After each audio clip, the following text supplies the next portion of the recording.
অ্যাডনিস creation চ্যানেলে আপনাদের সবাইকে স্বাগত।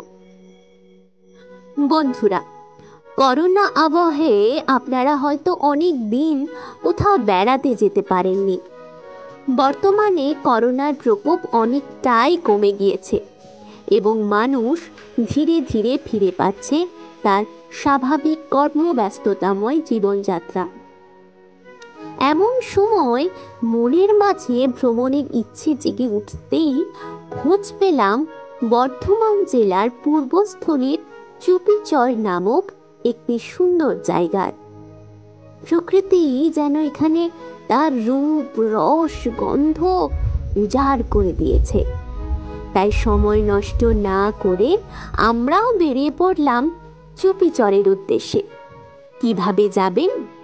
হাওড়া থেকে কাটোয়াগামী যে কোনো লোকাল ট্রেনে এসে নামতে হবে পূর্বস্থলী স্টেশনে। ভাড়া মাত্র 25 টাকা। সময় লাগবে 2.5 ঘন্টা। স্টেশনে নেমে টোটো ধরে 20 মিনিটে পৌঁছে যাবেন চুপিচরে। পর্যটকদের থাকার জন্য এখানে গেস্ট হাউস ও পার্কিংয়ের সুব্যবস্থা আছে।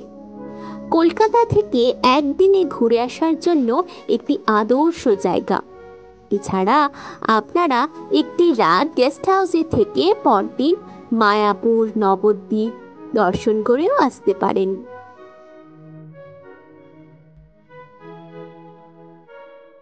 প্রাণীবিদ, পক্ষীবিদ এবং ফটোগ্রাফারদের জন্য এ এক উপযুক্ত জায়গা। গঙ্গা অববাহিকা সমৃদ্ধ পলিমাটি এবং প্রচুর বৃষ্টিপাতের কারণে পূর্বস্থলীর এই অংশে চাল, ভুট্টা, পাট, আলু, সরিষা এবং বিভিন্ন ধরনের শাক সবজি, ফলমূল এবং ফুলের চাষ করা হয়।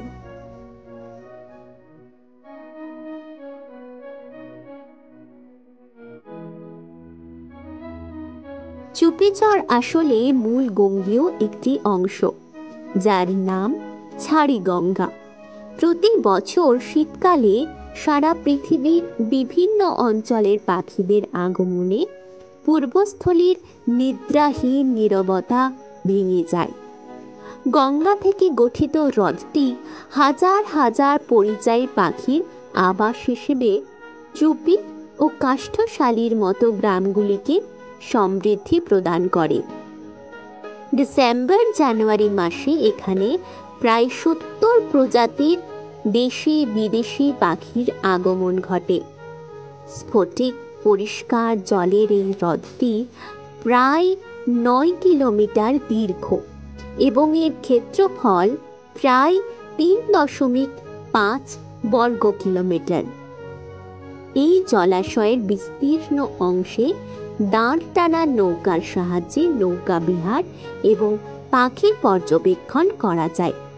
ঘন্টা প্রতি 150 টাকা হিসেবে একটি নৌকা ভাড়া করা যায়, যা 4 থেকে 5 জন যাত্রী বহনে সক্ষম। আমাদের পরিচিত মাঝি ভাই এবং গেস্ট হাউসের ফোন নাম্বার ডেসক্রিপশন বক্সে পেয়ে যাবেন।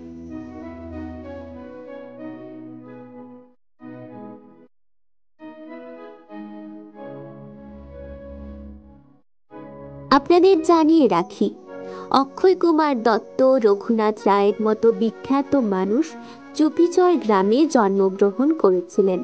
অক্ষয় কুমার দত্ত প্রথম বাঙালি লেখক যিনি আধুনিক বৈজ্ঞানিক দৃষ্টিভঙ্গির প্রচারের জন্য গুরুত্ব সহকারে কাজ করেছিলেন, যিনি বাংলায় পদার্থ বিজ্ঞান এবং ভূগোল বই লিখেছিলেন। দেওয়ান রঘুনাথ রায় শাক্ত পদাবলীর লেখক। তার লেখা বই এখন কলকাতা বিশ্ববিদ্যালয়ের বাংলা বিভাগে MA শিক্ষার্থীদের জন্য একটি পাঠ্য।